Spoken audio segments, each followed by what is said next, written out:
Guess this is my last video on Justin TV. So JTV was born out of Justin and I driving around Boston in a car, and we were talking about, wouldn't it be awesome if somehow we could like broadcast this conversation, this stuff that's going on in our lives on the internet live.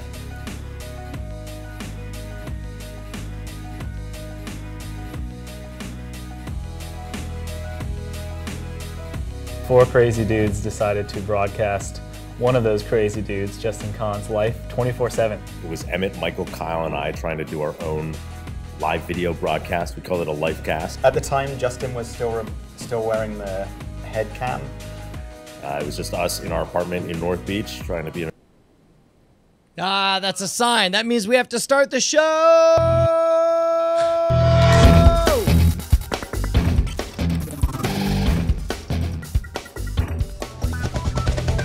Welcome, my friends, to Cordkillers, the show that intends to report intel from the front lines of the cord-cutting revolution. So whether you're going to cut a cord or not, you know how best you can watch what you want, when you want, where you want, on any device you want.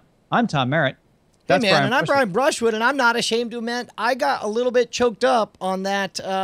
This is the end of Justin TV, and it's doubly... It made me sentimental. I posted on Twitter at the time, like, I think the end of Justin.tv points to the end of the Web 2.0 era for good. Well, because there was, man, and it's tough because like I do live events where I talk about how it's still the Wild West. Everybody's still grabbing territory. You could still try daring, bold, outrageous things. But given the stories that we're talking about and the shutting down of Justin TV, it's really weird because like BB Live Show was my practice round for learning to talk in front of a camera that eventually turned into so many opportunities, including this. And in fact, it was Zach Holder, who's switching right now, who set up my Twitch or my Justin.tv account. He picked the password and I still haven't changed it. And it's well, too late now. I mean, well, yeah, it doesn't matter now, right? It's one of those things where, I don't know. There's a movement and there's an intimacy and there's something precious and special about the live stream experience. And it's clear that as Justin TV turns into Twitch.tv and as they get acquired by YouTube, that grown-up rules are going to start applying.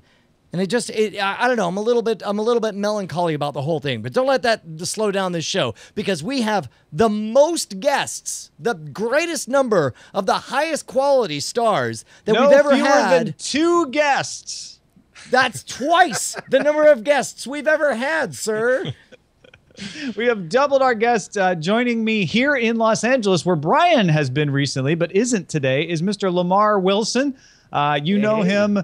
He's been on Daily Tech News Show. He does a YouTube weekly for Mashable. He's got his own YouTube channel that's really successful and funny if you haven't checked it out. How's it going, Lamar? It's going great. I'm the busiest man in LA that lives in my house.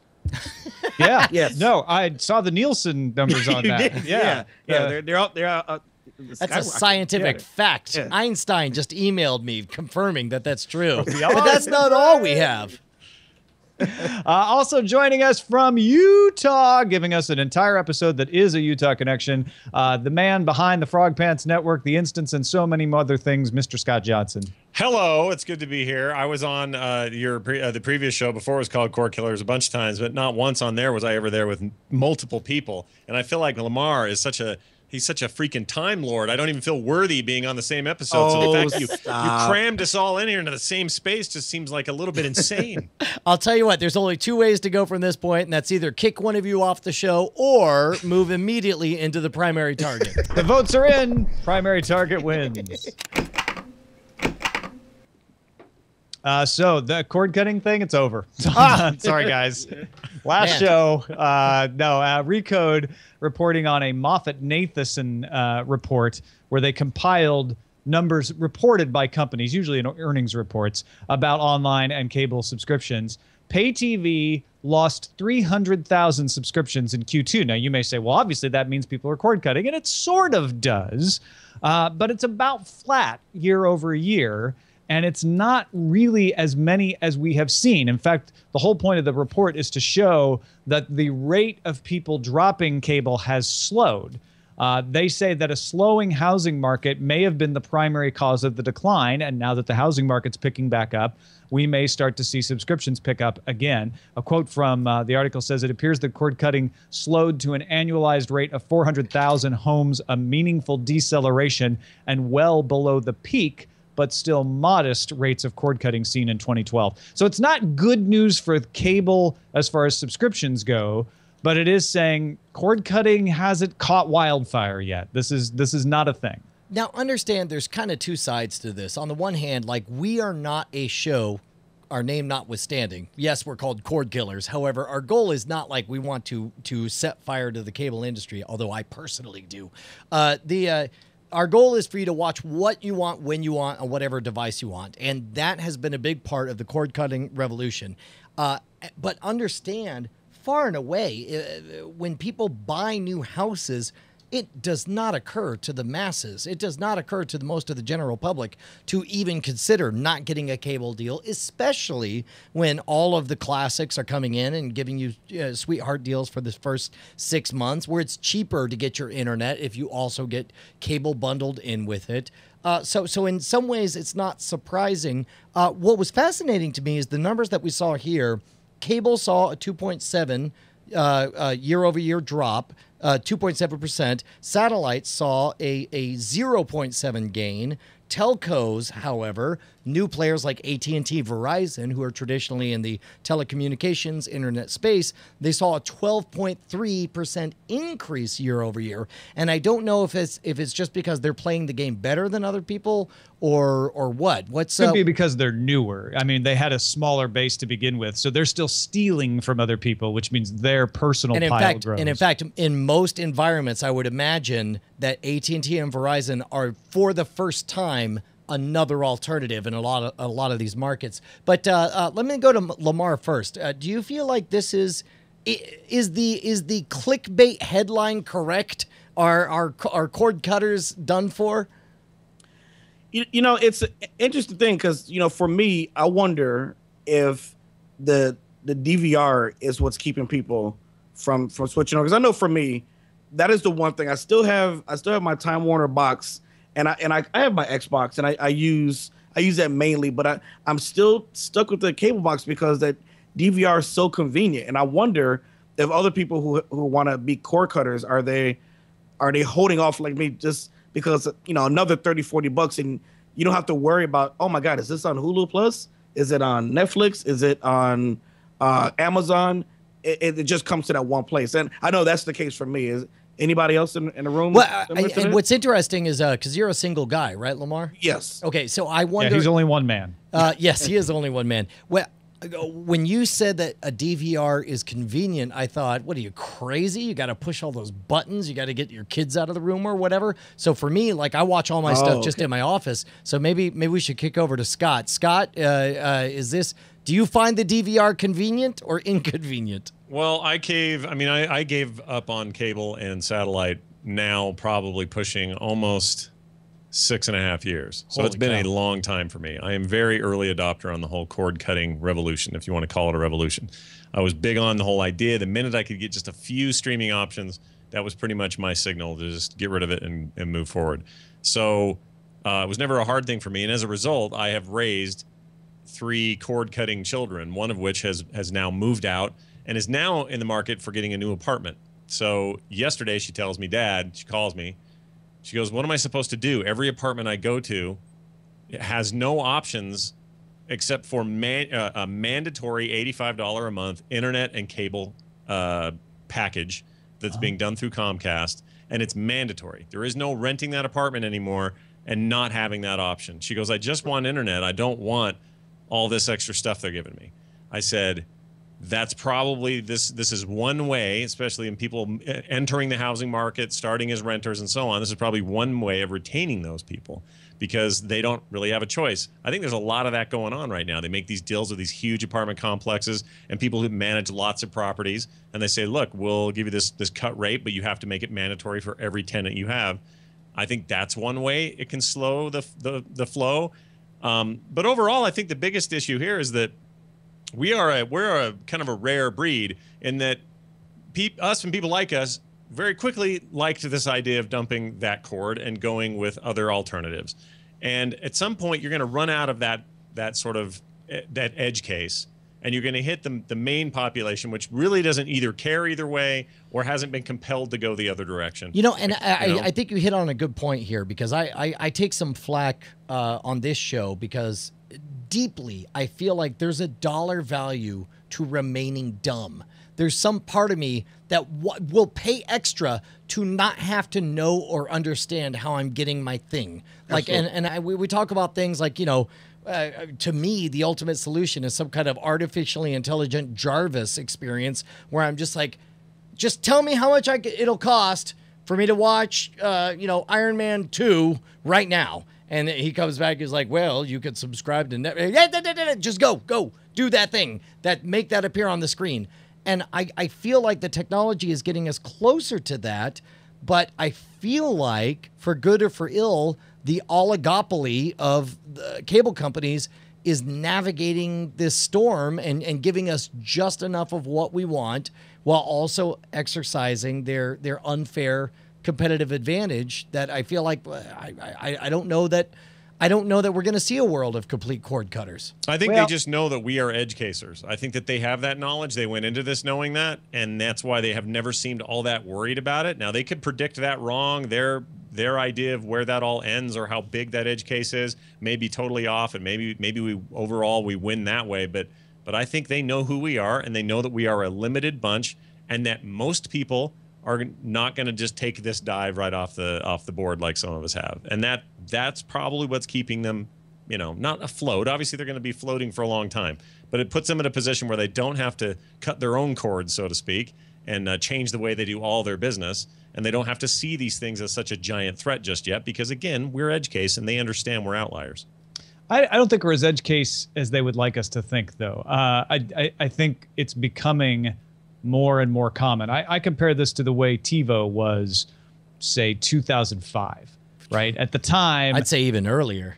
Well, earlier it was edge case. Earlier it was nobody has a TiVo. Nobody knows what you're talking about. Maybe they saw a commercial about pausing live TV. Around 2005, it stopped being an edge case, but not everybody had it because it didn't come with your cable subscription. And you had to go out and work at it. And maybe if you had DirecTV, you could get a DirecTV TiVo or something like that. But most people weren't quite on board, but they were starting to be. And I think that's what's happening with cord cutting right now. People are starting to get on board by subscribing to Netflix mostly, but also in some cases Amazon Prime and Hulu. There's a lot of spin around these subscriber numbers. But the thing that is important to me is not the trend of like, oh, see, the housing market's turning around and the loss of subscribers is decelerating. It's the fact that there has never been a decline in cable television subscribership in the United States until this decade. And that is incredibly significant. We've had housing downturns before. We've had recessions before since cable became a thing in the 80s. The fact that it declined at all, given their monopoly position, given all of these ways we've been talking about, like Scott says, where they convince an apartment complex to bundle it in, where they do everything, as we've heard from the Comcast Ryan Block tapes, to keep you, that they're still not growing subscribers for the most part, I think is incredibly telling. And I think there's a soft underbelly here, whether it's masking people who are kind of forced into subscribing that don't want to, or whether it's people saying, yeah, I'll keep my cable for now, but I'm using Netflix and I'm using Hulu, and there just hasn't been. They haven't allowed an iTunes for video to come along. So we haven't seen the shift like we saw in the music industry. I think what we've got is cord apathetics, not cord cutters. So here's my question to Lamar. On the one hand, you have a 30 to 40 year track record history of building up cable as what the rich kids in your neighborhoods did. They got you the newest content on the sweetest platform with the greatest availability or whatever. And it's only been in the last decade that cable has come to mean to us that stupid waste of money that you're stuck with the kludgy interface that we all hate, or that we all hate. So the question is, Lamar, do you think that cable companies are going to either A, abandon their own backgrounds and say like, you know, yeah, man, cable was done. Get ready for anything you want all the time, or come up with some name for it? Or is it a case where, in general, cable still means a premium content watching experience?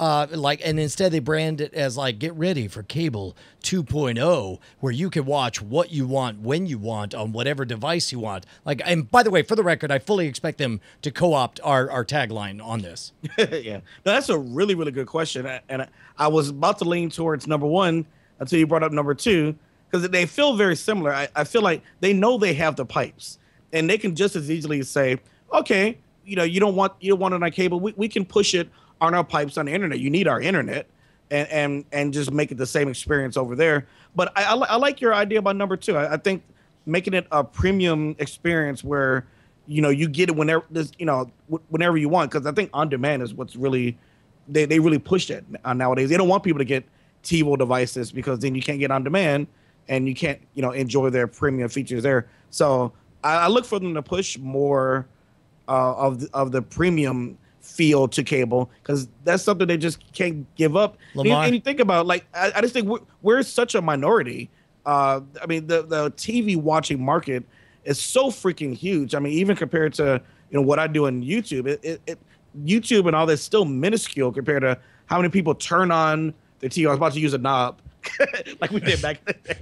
But hey, whatever, man. Old school is cool. It's a huge market. I don't think it's going anywhere right now. It reminds me, this reminds me of, it's like running a restaurant and having 500 people, room for 500 diners all the time, and then a line out the door. And you're just always have plenty of customers, and you're always selling tons of food, and you're slinging hash constantly, and there's people in there, all 500 seats are taking, and you start to notice 2 or 3 of those people brought lunch in a bag. They didn't buy our stuff. They brought something else. They cut cord and brought food with them. Does the restaurant go, we're shutting down, that's it, we're changing all our practices? Clearly this is a problem because 2 or 3 people out of 500 brought That's their a own very lunch. good point. No, it puts up walls and said, this is not going to turn into a food court where anybody can eat wherever they want.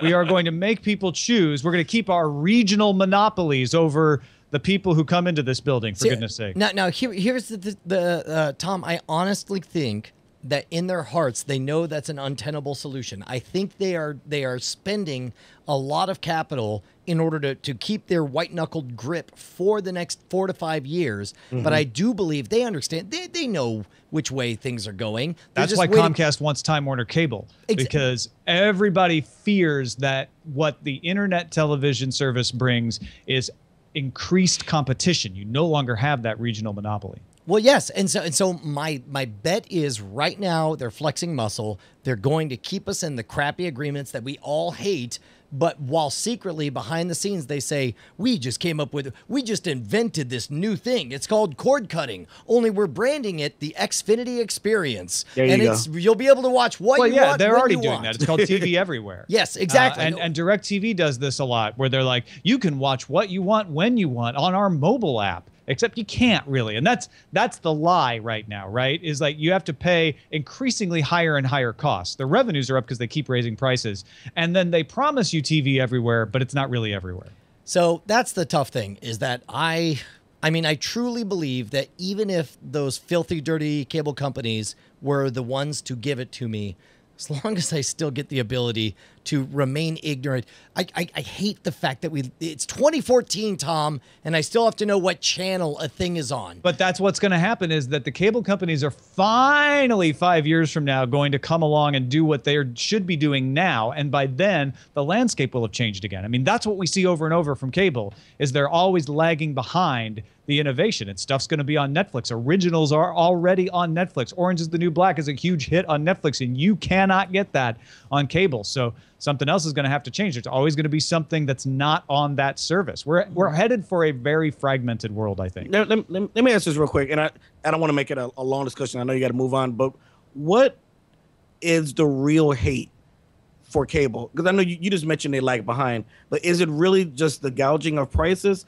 Like, why do we internally want to cut if they provide a pipe for everything? And first of all, I don't think it's true for everyone, but it's certainly true for me in my heart. Was I spent 15 years raging at Southwestern Bell, even after they stopped being Southwestern Bell, when they became SBC Global and all this other stuff. It's like I hated the fact that I was forced into a monopolistic experience. And for the vast majority of America, they're in a monopolistic experience. And oftentimes, the only way to see the things that you want is to pirate it. And as I am loath to point this out, the highest quality experience you can have, if you truly want to watch what you want, when you want, on whatever device you want, the best experience you can have is piracy. Only the cost is you have to be a pirate and you have to do all the things that deal with piracy, and you are defaulting in the prisoner's dilemma against these guys. It's difficult, and I want there to be more choice, and there's just not enough choice. Yeah, you want to. The problem with cable is that, you know, the service is not that great. It's overpriced. It doesn't give you everything you want, at least at the price. You might have to spend $140 because you have to keep buying these tiers that have all these things you don't want just to get that one thing you do want. And it's just not efficient. It doesn't actually serve people the way that they want to be served. And it's totally possible to create a system. If we didn't have a pre-existing system, we could create a system. We could have created a system 5 years ago that was more efficient and money-making for the industry. But we have these incumbents that very reasonably don't want to give up their business and their profit margins. And for the record, I would tell you that kind of thing could never happen except for Steam happened. And in my lifetime, I was an unrepentant first-person shooter pirate because games are $60 a piece. Why should I pay? Burr, burr, burr, burr, burr. And I would pirate all that stuff. And then Steam came along and made it so easy, so pleasant. It made it so simple that I totally reformed. And I realized if it can happen for video games for me, it can happen for content for me. And for the most part, that's exactly what's happened. Well, Apple did it with iTunes, Steam, Valve did it with Steam. There are many other examples like this. The television industry has learned not to let it happen to them. Yeah, they kind of have. And unfortunately, I think that's a long ways really off, but I'm totally with you, Brian. Other than GameStop, I guess, there's really no analog to cable TV in the Steam metaphor, which is why it was easier for that to happen.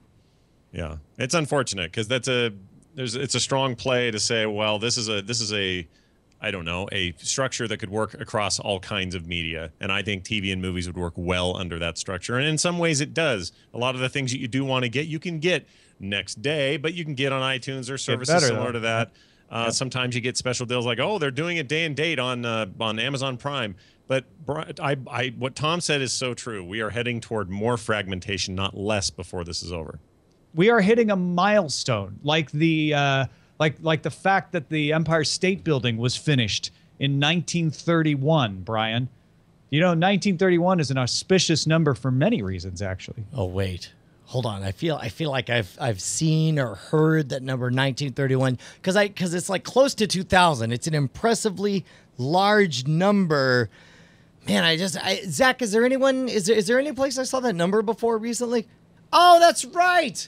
1,931 patrons, almost 2,000 people who care enough about Cordkillers to kick a few pennies our way. Holy cow, you guys are the best thing on the planet Earth. You make it possible for us to be 100% independent. We can't thank you guys enough. If you guys want to join the revolution, and you don't need to give us a lot. Give us a nickel an episode. We don't care. We just want that number to get over 2,000 individual contributors over at patreon.com/Cordkillers. A boat sinks every time you don't donate. That's right. It's true. True fact. Let's move on to Signals Intelligence. This is our segment of the show about the streaming services that you can use to watch things. And we've been talking about this. Scott Johnson and I have talked about this quite a bit this week. Twitch cracking down on unlicensed music ahead of a rumored acquisition by YouTube. But essentially what they're doing is they're scanning the archived versions of people's video game streams on Twitch and then looking for copyrighted music that it's unauthorized. If they find it, they mute an entire 30-minute chunk of that archive until the situation is remedied. First of all, it should be made clear this is for the archived versions. They're not in the business of shutting you down if you're in the middle of a live stream and they detect some copyrighted music. Which means they must be paying a license for your live stream, is my guess. because they've hired a company called Audible Magic to do this, and they're willing to say, we'll let people do copyrighted music in the live stream, but we aren't going to let them do it in the archive stream. So, this is that came later, didn't it? Didn't they? So they they didn't say saved that it. till No, it was live from the beginning. They said no, we are not going to do live stream. A lot of people were confused, and they had to clarify. What Lamar, did change? No, I'll say if they're going to save the stream, let's say I stream right now and I saved it, then I can get in trouble. Yeah. Well, and not even in trouble. They'll just automatically mute 30 minutes of your. Yeah, well, they'll just mute a giant. If you mute me and I'm sitting there talking and giving commentary in the game, that kind of sucks. Okay, so That's the whole thing. the big controversy was whether or not in-game audio, because when this story broke, everyone was saying like, wait, let me get this straight. I'm in the middle of playing Grand Theft Auto 5.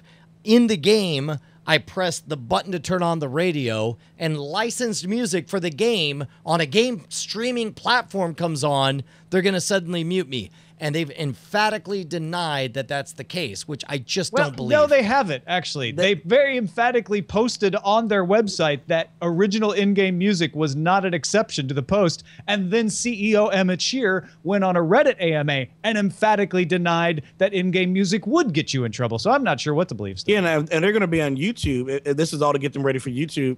YouTube does slap you for in-game music. I had a video of GTA 5, had the radio on, and I got caught for that. So if they're trying to line up with YouTube, then the answer is yes.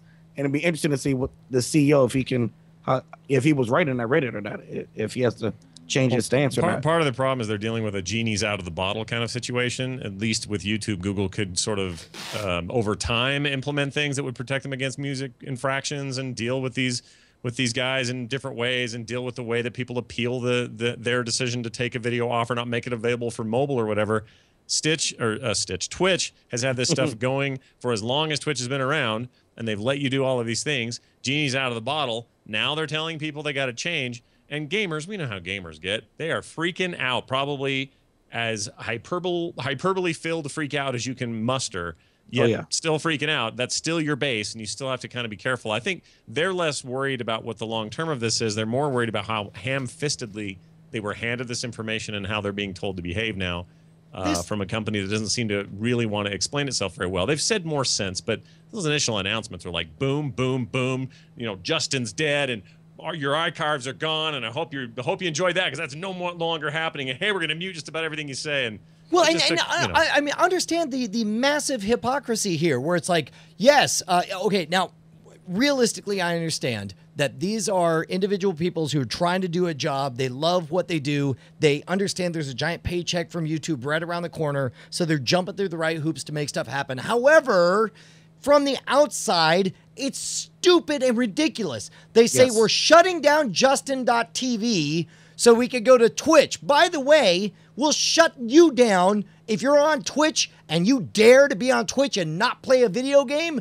Well, screw you. Get out, because they did that to you on Frog Pants, right? Yeah, they did. And it was, I mean, I don't know. See, I feel like I had a little brief glimpse into a window as to how things kind of worked at Twitch. Maybe not now, I don't know. But before all this, they kind of had volunteer mods, and they were real haphazard about how they took care of things. And it was really kind of a weird double standard where really popular multi-thousand concurrent viewer type streams were just left untouched no matter what they did, no matter what they were doing. And then if you were a smaller guy, they would just pull the plug. Let's not even make it okay. Let's make it about this show right now. Right now, we used to transmit on Justin.tv. Then they say, well, we're making more money at Twitch, so you want a Twitch account? Great. You're like, oh, wait, but you're not currently playing video games? You're doing a show about cutting cords? Well, screw you. You don't belong on Twitch. But also, we're shutting down Justin.tv, and when you go over to Twitch and you do what we tell you to do, which is to play freaking video games, then when you listen to music that's copyrighted on the goddamn video games that you're playing, we're going to mute your stream. This is stupid. Here's part of the problem. Tell us how you really feel. Jeez. When they yanked us off the air for the morning show being on, I was mad because they gave me no warning. It just happened without any kind of warning. They just blipped us off, and the guy was belligerent and horrible. And so I made a big stink on Twitter. It got back to somebody. I know people that work at Twitch. I think it got back to some of them. Like, no. He does a bunch of stuff, including some popular video game podcasts that are streamed here live. We don't want to mess that up. In a way, I feel like that's part of the problem. I shouldn't be treated any differently.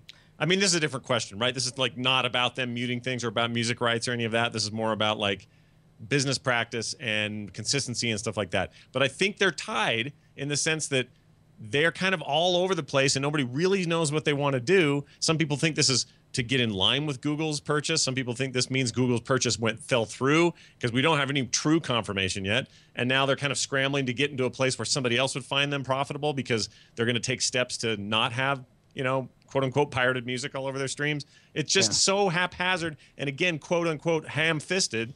That's where people have a problem and they're feeling shaky about their confidence in the service. I think the music industry is the worst thing to happen to video.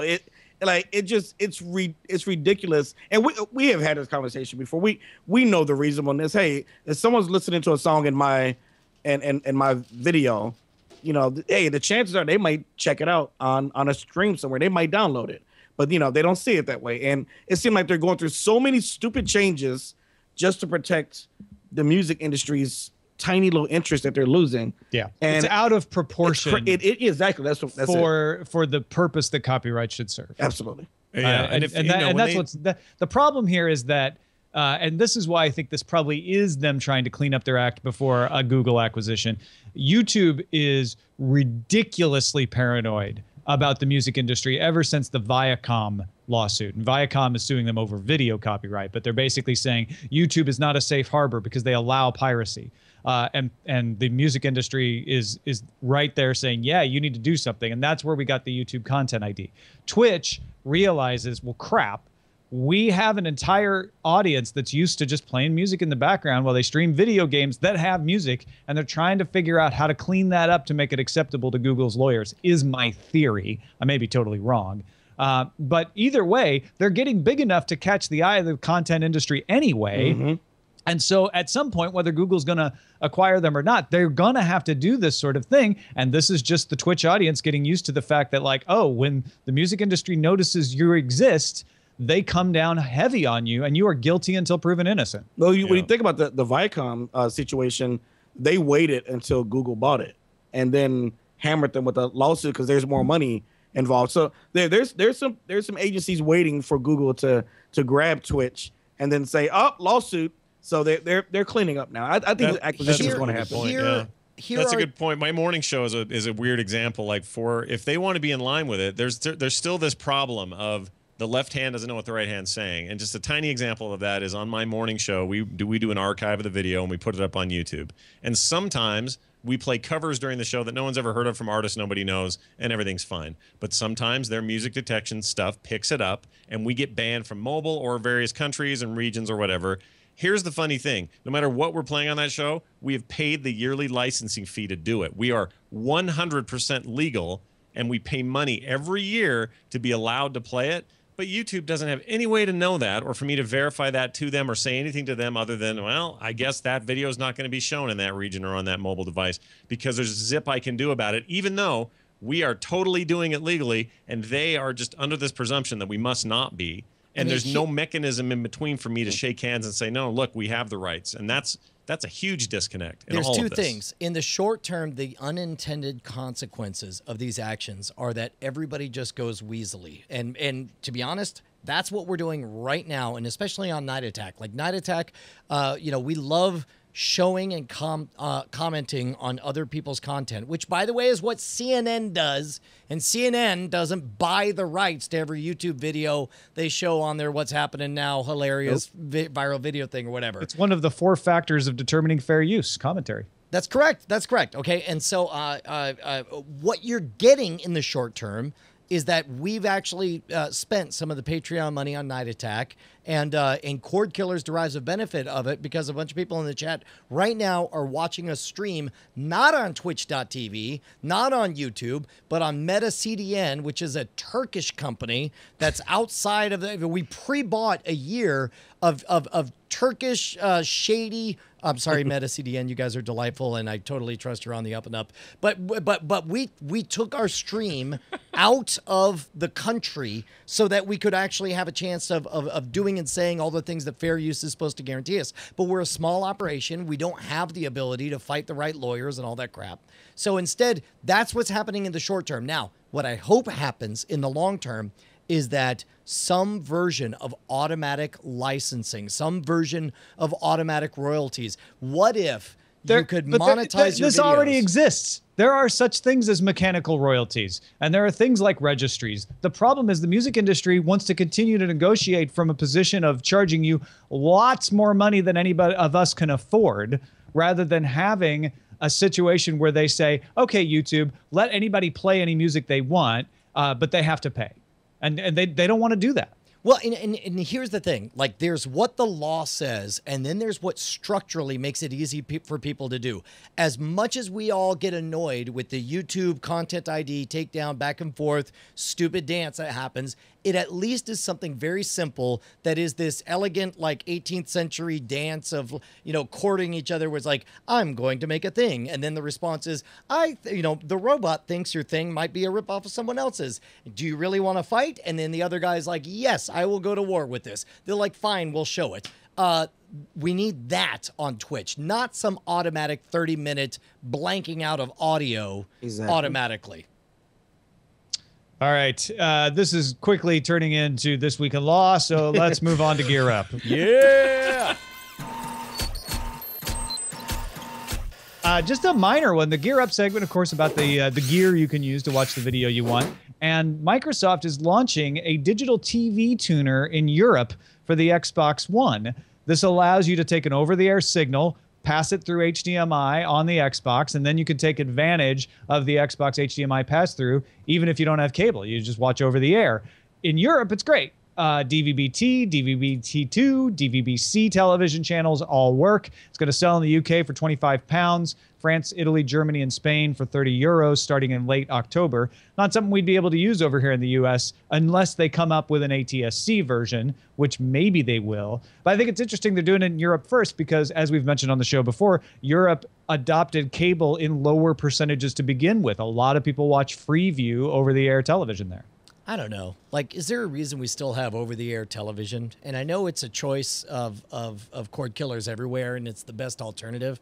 But if I'm playing the real-time strategy of maximum bandwidth throughput, the idea of one thing just spraying Bukkake-style information to everyone just seems ridiculous to me. That's a horrible example. Bad, yeah. So Brian's reaction to Xbox launching a digital TV tuner to help people who don't pay for cable get television through their Xbox One is, I don't think that should exist. I mean, what I'm saying is it's a great solution for a locomotive, but we're not going to use locomotives. Okay, we're going to be flying around. I got this for you, dude. I got this.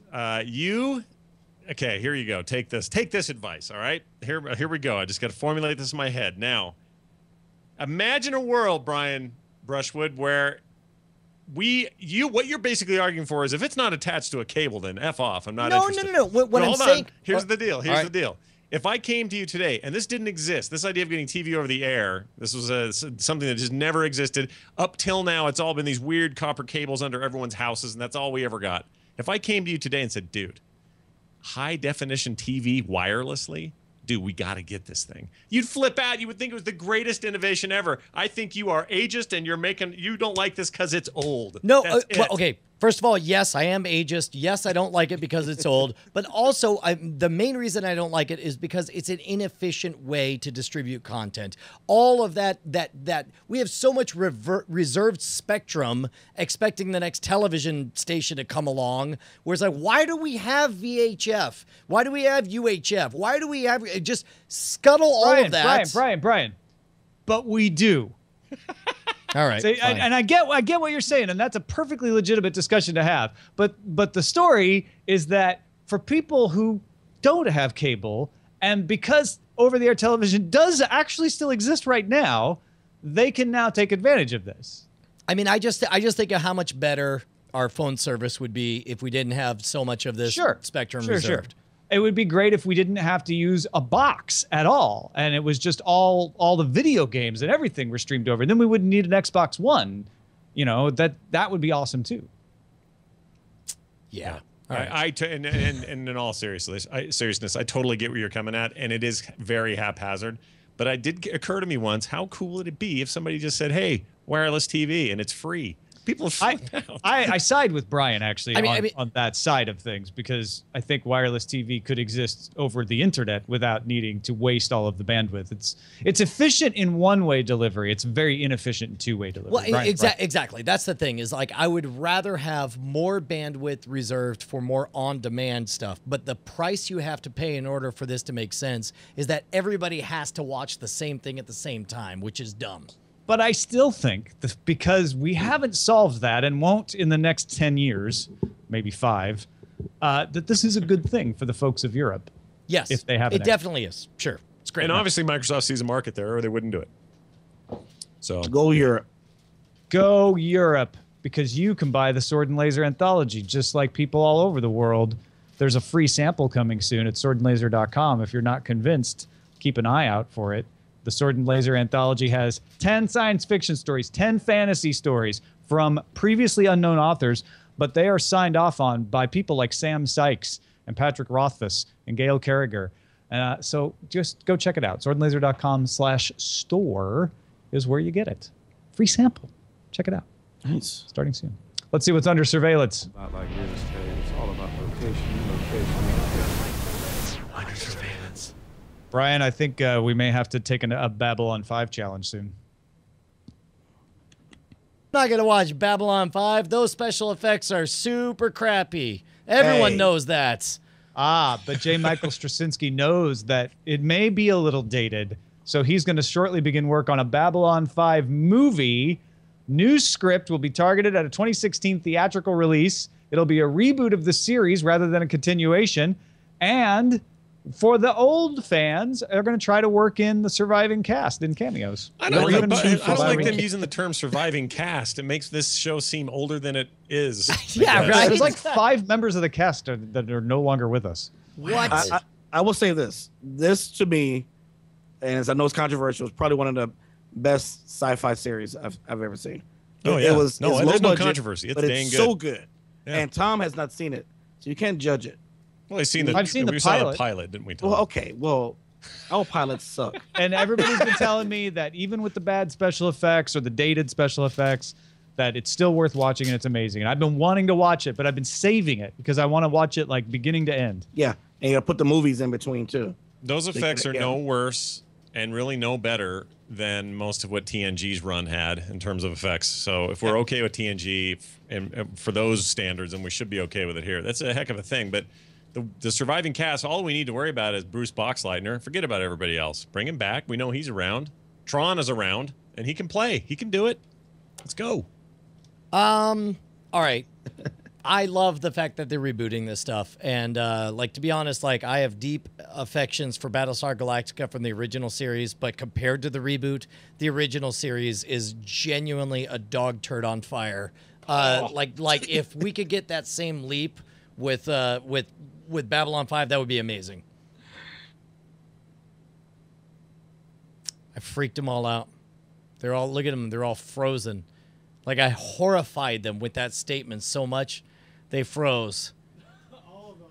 And now that I have your attention, ladies and gentlemen, as I have frozen time and space, I can explain to you the truth. Well, no, I'm still linked over here. That's fine. They're saying I've broken the internets, and that's fine. I probably have. Look, man, I can't keep this afloat by myself.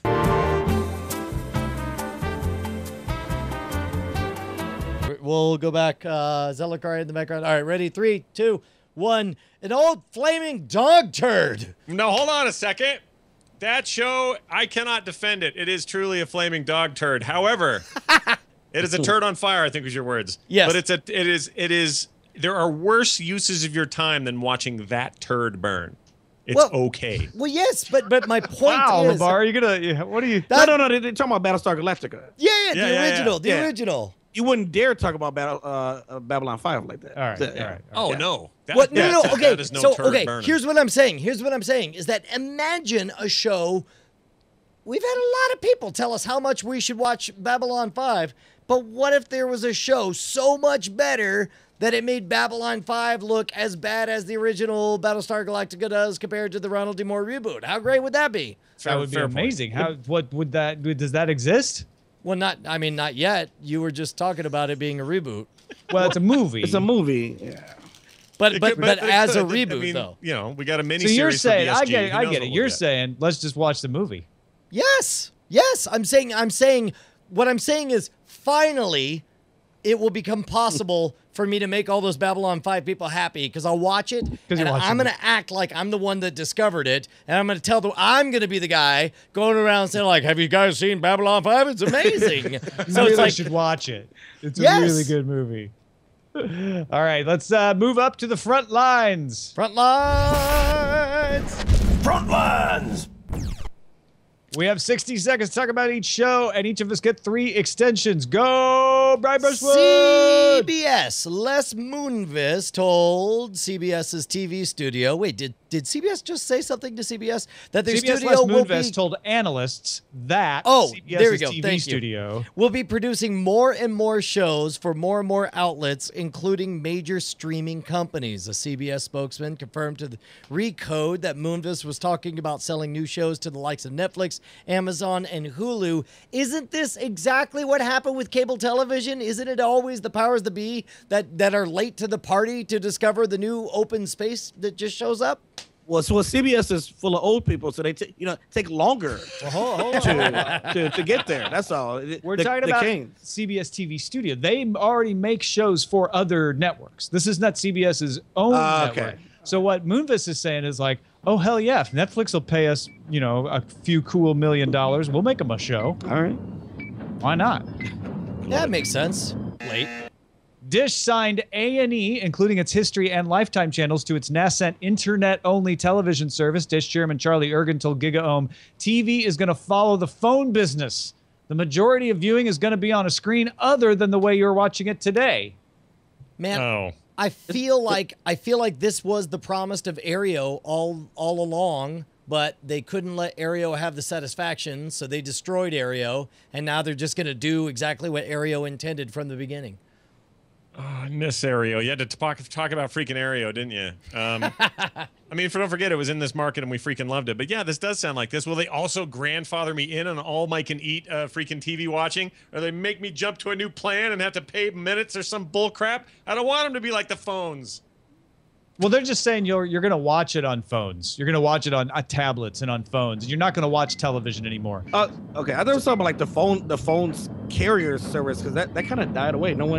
He's saying it's going to be like phones in that. I'm going to use an extension in that you used to have a landline, but everybody's moved to mobile. He says you're not going to watch TV on your television anymore. That's like a landline. Wait a minute. Hold on, Tom. Everybody wants a big screen. I mean, if I were to interpret it another way, I would say it sounds like someone was saying that broadcast television is an inherently wasteful medium and that we should update the way we watch our programming. Yeah, I actually don't. I think he's with you. He's like, broadcast? That's like ancient. Like, forget broadcast. Forget cable. Forget televisions. We're going to watch it on our tablets and our phones. Yeah, no. Does this mean that Dish's internet-only service would be limited to mobile? Well, we've talked about this before. I keep predicting the incoming of the Fig Leaf cable network, where it's a cable network in name only, and you use your own internet connection to get there. So I think it could be. I think it's certainly other people acknowledging that that's a probability. It's a kino. Yeah. Hey man, remember that 21st Century Fox was going to totally pay $80 billion to buy Time Warner? You remember that? Yeah, I remember that. That's still happening? This is a direct quote from higher ups at 21st Century Fox. Psych. That's maybe not an exact quote.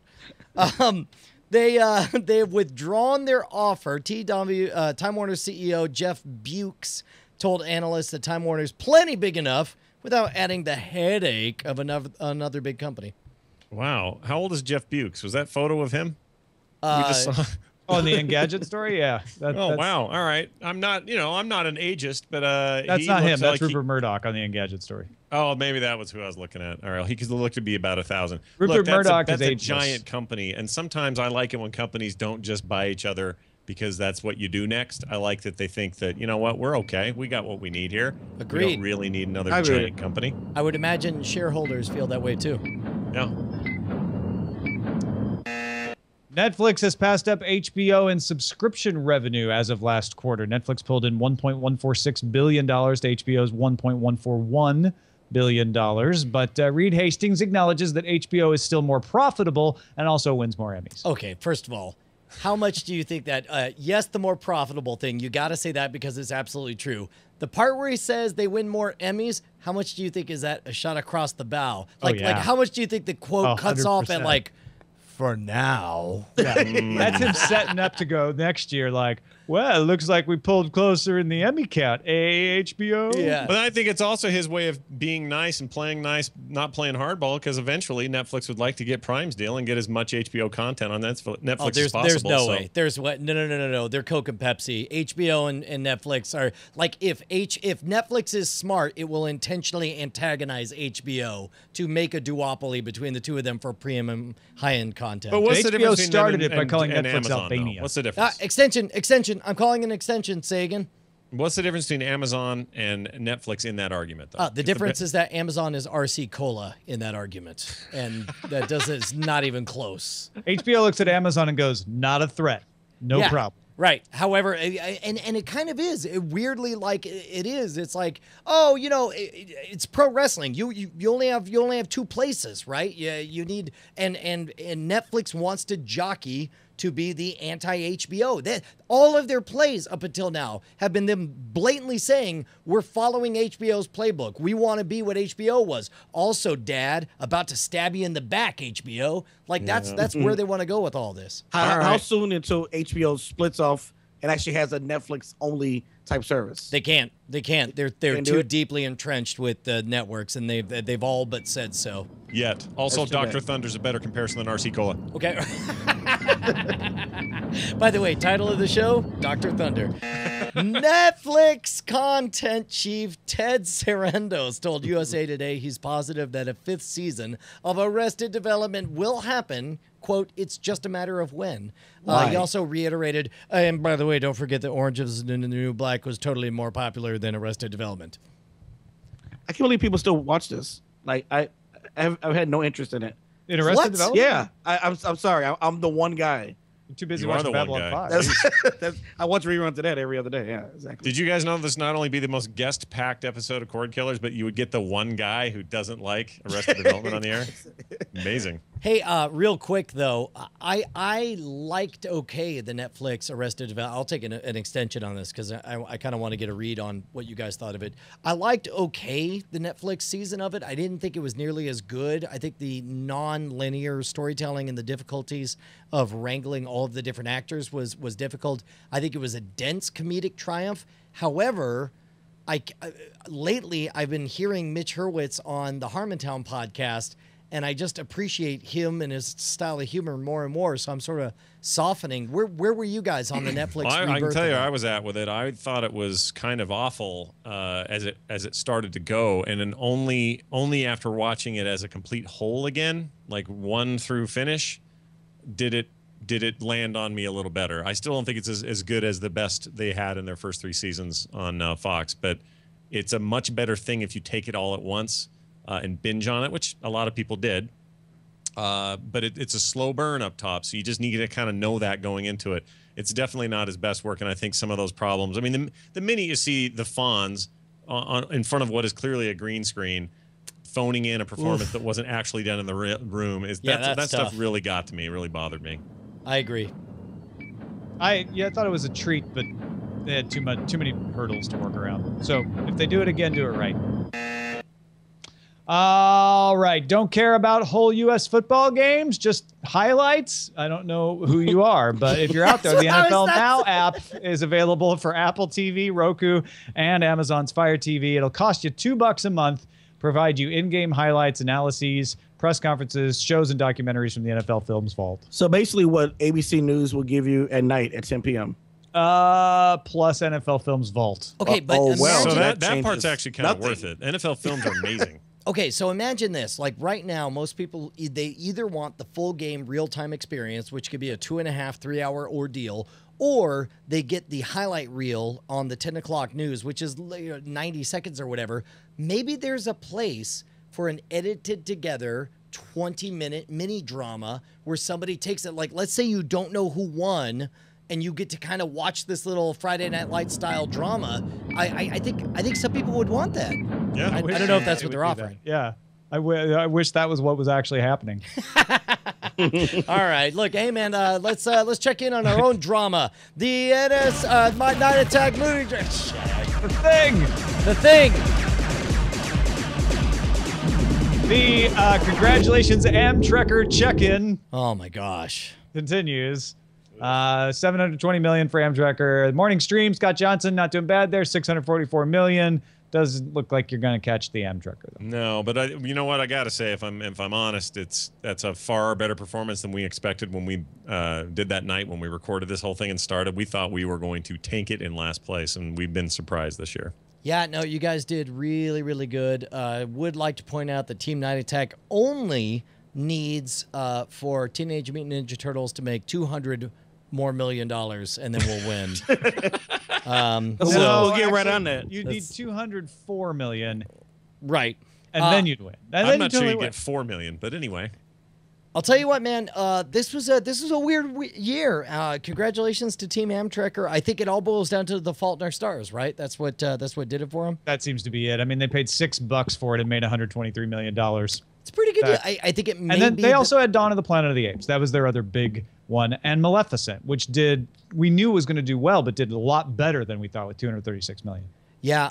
You make that much? By the way, can I jump ahead here? We got I put it down at the bottom of the feedback, but sure. we get people asking this question from time to time, and somebody, as he scrolled up, here we go.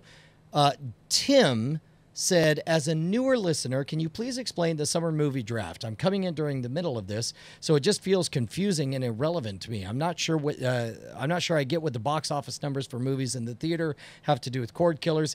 Isn't seeing movies in the theater the antithesis of watching what you want whenever you want, since there are only a couple of locations per town, et cetera, et cetera? I feel like I missed something.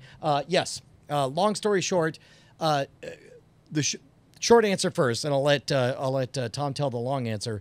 The reason we do it is because it's a way for us to tell you what content is coming out week after week and give you a context to actually care about it with the characters involved here in this show. If none of us have a skin in the game, it's not so fun to announce like this movie's coming out if you like it or whatever. What we love about the movie draft is it's a competitive game that forces all of us to care about the success of movies and properties that normally we would not care about. Because if this was just what do we like, the entire summer, every week would have been, here's some other movie. But really, it's only 4 more weeks to Guardians of the Galaxy. And by doing the movie draft, it gives us a little bit of a fantasy football kind of element to the entire thing. And an elephant. It's a fantasy totally football gives us an elephant. Yeah, elephant's awesome. The elephant in the room here is that we just really enjoyed doing the movie draft, and we tried to tie it into our segment, which is what's coming out this week. And Brian's right. This is a way of saying, I actually feel like we did care a lot more. I think we would care anyway about what was coming out most weeks, and I don't think we care all that much more about the movies themselves. But it's a fun way to talk about, here's what's in the theaters this week. To address Tim's other point, though, like, isn't movies the antithesis of watching what you want when you want? It's not the antithesis of watching what you want. Movies are a big, if not predominant, part of what people want to watch. Yeah. And when you want, you can get a lot of movie times depending on where you live. Where you want, this is a whole issue with cord cutters and whether it's going to be in the theaters or not. And I think it's incredibly important for us as the show hosts to be going to the theater and seeing movies so that we could say, the movie theater experience for me is this, and this is why I might still want to pay to go to a movie in a theater versus watching it at home, because I don't think we're saying movie theaters should die. just so we could always watch at home. There are times when I prefer to watch it in the theater. Oh my gosh, and that was definitely the case when we went to Guardians of the Galaxy. Like the IMAX 3D experience was so good that I wondered why an overweight Hispanic woman ran onto the ship, and then I realized it was somebody from the front row who stood up and walked across. So for a brief moment, it was this amazing experience. Yeah. So anyway, I mean, maybe we should do a better job of sticking to the this is what's coming out next week. And then this is the movie draft and what it is. I don't know, but also understand, No, like by his own admission, he showed up late to the party and he's just confused because he doesn't get the joke. If you, one other thing is understand, it's not just you're watching us compete against each other. Understand that after you watch the draft episode where we auction off all of the movies, fantasy football style, you get to play along by going to what was it, draft.diamondclub.tv/form, and you get to make your own roster, and you may be one of the winners. In fact, that's something that we've been remiss about checking in on. Who right now is number one in the chat realm, top 50? Rocket Rian has amassed over $1 billion. Oh my gosh. And it looks like he's going to take the whole thing because he got Maleficent, Fault in Our Stars, 22 Jump Street. Freudian slip there. Tammy, Dawn of the Planet of the Apes, Guardians of the Galaxy, and Teenage Mutant Ninja Turtles. And this is what's amazing to me, is almost never do we have a tie in the chat realm top winner. They always come up with some kind of slate that none of us would have thought of. It's amazing. Yep. Let's move on to on-screen. These are the things on our screens. That we're watching with our eyeballs. That's why we call it on-screen. Oh, yeah. Watching it with our eyeballs. So yeah, I actually did see Guardians of the Galaxy again as well, Brian Brushwood. What else did you see? I took a look at, I watched a bit of Orphan Black, but I don't even know that I have much to talk about in its spoiler in time because it was another case where it was like, oh yeah, it's late at night, I should put on a thing. Here's Orphan. And so I feel like I should rewatch it to give a proper breakdown on it. However, we can talk a little bit of Guardians of the Galaxy, but finally you watched Snowpiercer, so we'll be able to talk about that in spoiler in time. Yeah, absolutely. I watched it last night. I have opinions. I will save most of them for its spoiler in time. But I think this person is a big fan of Terry Gilliam in Brazil. Yes. On a train. Totally see that. Yeah. The other thing I watched is 2 episodes of The Shield to finish up season 2 because I just couldn't get that close to the end of that season and not watch the second episode. So good. Oh my God. So you saw the end scene of season 2. I'm so excited to talk to you about this. This will be amazing. Wait, is this a reboot of the Shield or the Shield? No, we're just watching the old Shield. Oh, okay. I'm rewatching it on Amazon Prime. Gotcha. Yeah.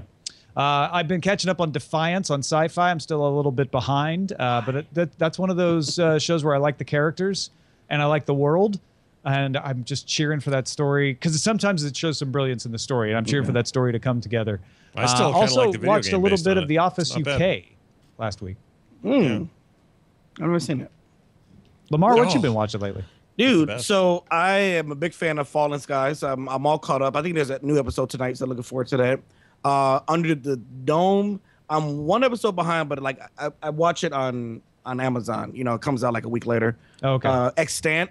I'm really enjoying Halle Berry's performance. Is I've heard it's good. actually really amazing on that show. I really am enjoying that.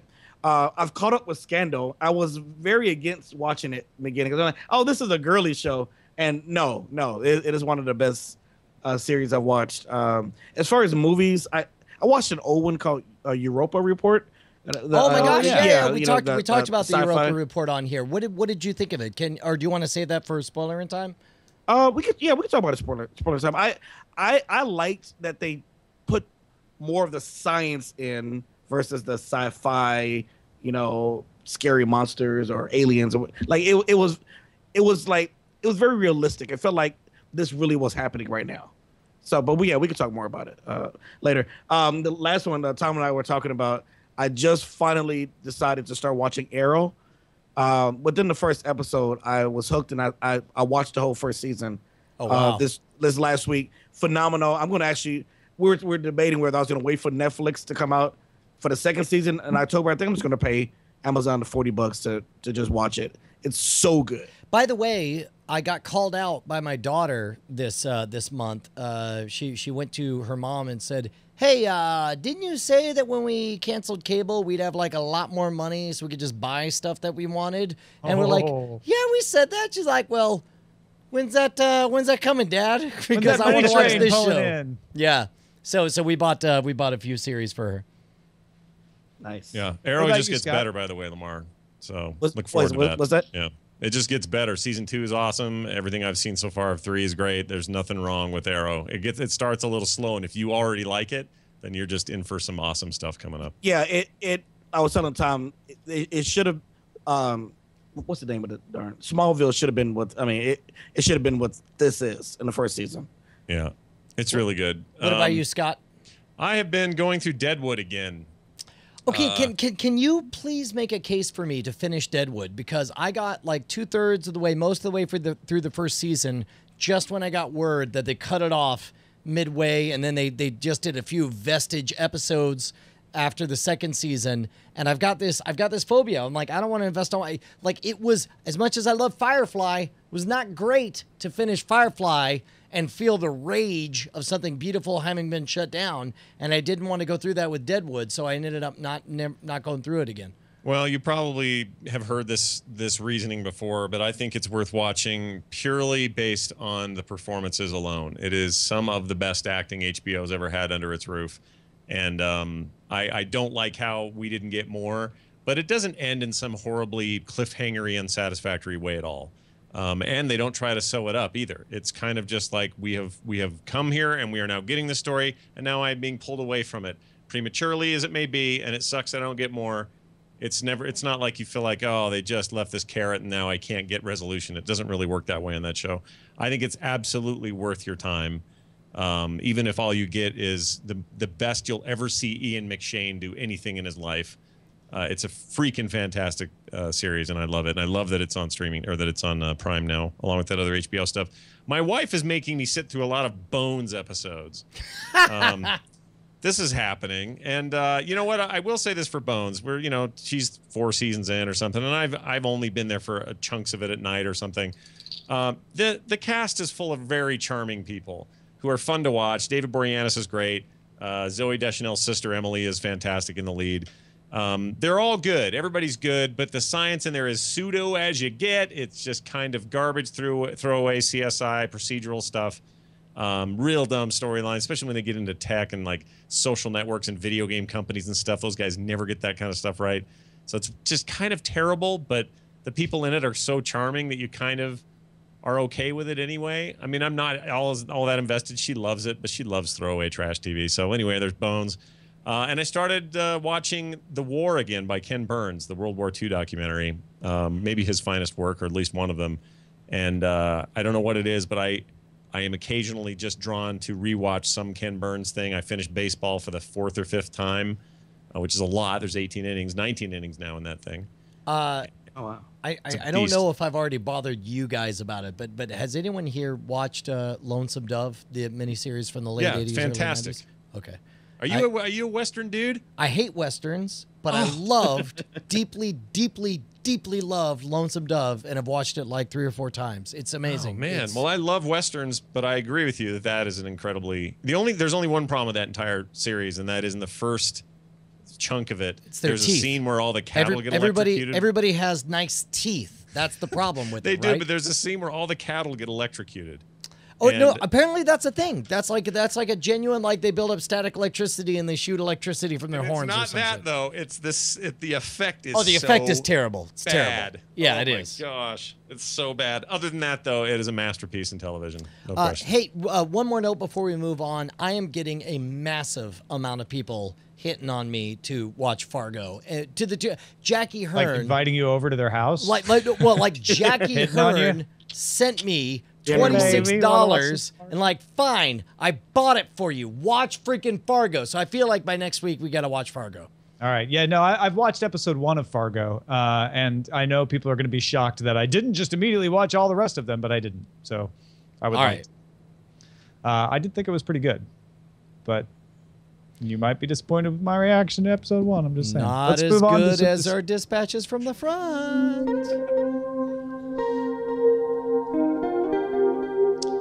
Ken wrote us in his finest calligraphy to point out that while Apple TV does not allow folders for apps or channels, you can hide and reposition the icons. And I did not make that clear. I'd actually forgotten that that was the case when we were talking about Apple TV's screen getting full of stuff.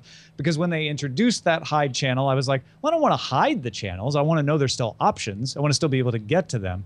But yes, you can do that. To hide channels that you do not use and want to see, head into the settings, click on main menu. There you can choose to show and hide for each of the apps or channels installed. To reorder the apps and channels, hold down the remote select button on a particular app until the icons jiggle, just like on an iPhone or an iPad, and you can move the icon to the position you prefer. Thank you, Ken, for the very nice note correcting me about that. Yeah, man, we got a email from a cord-neverer. We are always talking about these cord-neverers, except for Never this is seen one a that, cord. Don't even know what one is. That's right. Yeah. Oh, cords. That was my granddad's generation. We're no cords.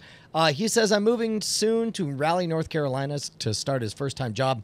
Since I will be living on my own for the first time at the age of 22, I opted to go for the all-internet and no cable TV approach to my expenses. So I was wondering what kind of antenna should I get for my apartment to watch stuff over the air. I did a little research and found the Mohu Leaf. It looks cool, but I'd like your opinions. To which I could say, and I believe speaking for you as well, we love the Leaf. The Leaf is great. You just plug it in, set it right up. It did not work for Lamar in his particular area, so you got to try it out. Yeah. I live downtown LA. There's a lot of old buildings and that block the signal. So I only end up getting like 3 channels. But everywhere that I've used it, even in San Rafael and here in LA, it pulls in a lot more channels than the silver triangle older version that I have. So it's the best one that I know of. But again, kind of depends on where you live and what signals you get. Yeah, if Brian has it his way. We never have it though. So Yeah, no, and to be honest, I understand. It's not just like I hate airwaves. I'm just like, let's free it up for more useful Brian, things. I actually agree with you. I think we need to reclaim that spectrum. Yeah, eventually, for sure. Cyril wrote in and said, longtime listener and patron, I was wondering if you could do a show or segment for those of us with cable, yet still want to watch what we want, when we want, where we want, on whatever device we want, at least within the limits that cable companies will allow us to. I cut the cord last summer, but realized in the fall that being a sports fan, that truly limited my options, especially for in-market teams. So I'm back on the cord. Oh, man, back on the cord. But still trying to live with the Cordkiller spirit. So could you have a show or have a guest on to talk about what options are available for people on the cord? Options like TiVo, Windows Media Center, Plex, the hardware that is needed for limitations of DRM, or even the various cable or satellite company solutions. I think that would be extremely helpful. Yeah, we tried to kind of do that with our Cut the Cord special, but we didn't have a focus on working within the system. So maybe that would be a fun thing in the next couple of months. Part of it is the problem is that there's so many disparate... what makes it difficult to be a cord cutter is all of the different licensing agreements with all of the different companies, and how to, what you do on one side will be totally different on another side. But I do agree that yeah, we probably should put something together like that. And it would be a segment, not a whole show, because with DRM on the HDMI cables, DHCP sort of stuff, there is a lot less you can do with a cable signal than you can do with an over-the-air signal or with something you get offline or off the internet. So really, it ends up being very carrier specific. And that's the way the cable companies want it. They want you to get that DVR through them. They don't want you to go buy third-party stuff. Cable cards are very difficult to work with. There's very limited options for you. That's why you don't hear us talking about it all that often, is that all the best options that give you the most flexibility are internet related. Scott Johnson, where can people see more of your gorgeous, beautiful, handsome, 40 pounds lighter body? 50, actually. Thank you very much. Wow. In my face. They can see a lot more of me around the Frog Pants Network. I'm actually kind of excited about a new show that I just launched. It's a solo show called Boop, B-O-O-P. It's a video game news and analyst show where I take the latest news and do it twice a week, Mondays and Thursdays, and break down what the news means, what it means for players, take a lot of feedback, do a lot of stuff with the audience, and I'm really, really happy with how it's performing. People are getting it, and they're liking it. So if you like video games and you want to talk more about them, they can check that out at frogpants.com, and all the podcasts, all the artwork, all the stuff I have going on is there. And as always, I am on Twitter. It's brand new. The kids are just talking about it. Twitter. And it's at Scott Johnson, just my name, at Scott Johnson. Give me a shout out. I always like talking to people. I online. actually remember where I was when you changed your username on Twitter to Scott Johnson. Yeah, I remember. I was eating sushi in Hawaii on Maui. You were the least. In fact, wasn't I texting you because you were trying to talk me down from a cliff where everybody was reacting poorly. Everybody was freaking out. Yeah. And you were like, it's fine. It's no big deal. Everyone will be over it in a day. And guess what? Once again, Tom's cool head prevailed and everybody was over it in a day. I'll tell you what, man. I get so tired of people trying to put a C in Schwood that part of me wonders if Brian Brushwood wouldn't be better. Yeah. Huh. Hey, man, what about you, Lamar Wilson? Where can we see more of you? You can check me out on my personal YouTube channel at youtube.com/Lamar Wilson. Do a video about 1 or 2 times a week there. All kinds of topics, little tech, a little bit about myself, and a lot of entertainment. And also do a show on the Mashable Network called YouTube Weekly. We're gonna we had a little hiatus this last couple weeks because of my schedule. We're gonna get back strong on it. It's funny, Scott Johnson mentioned a gaming show. We're trying to develop something like that on Mashable. So we're kind of playing around with the idea of a weekly game history type of show. Oh, that's cool. Yeah. So we'll see how that goes. And of course, you can follow me on Twitter to get all of this stuff, and that's at Lamar Wilson. That's Lamar with 2 R's. 2 R's. You can find Brian Brushwood and I at our houses if you know where we live, but we're also available at twitter.com/Schwood, no C, twitter.com/AceDetect. Good luck.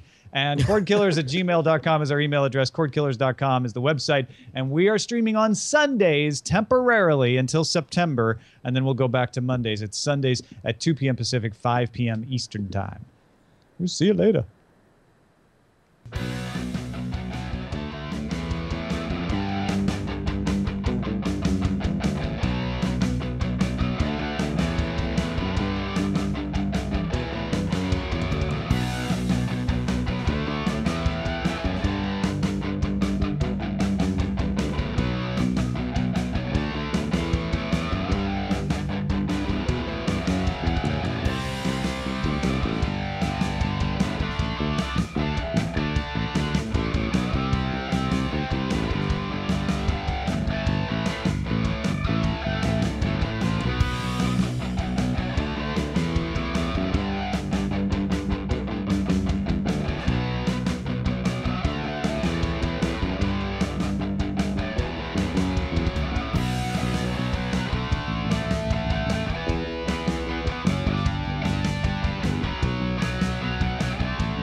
Doom.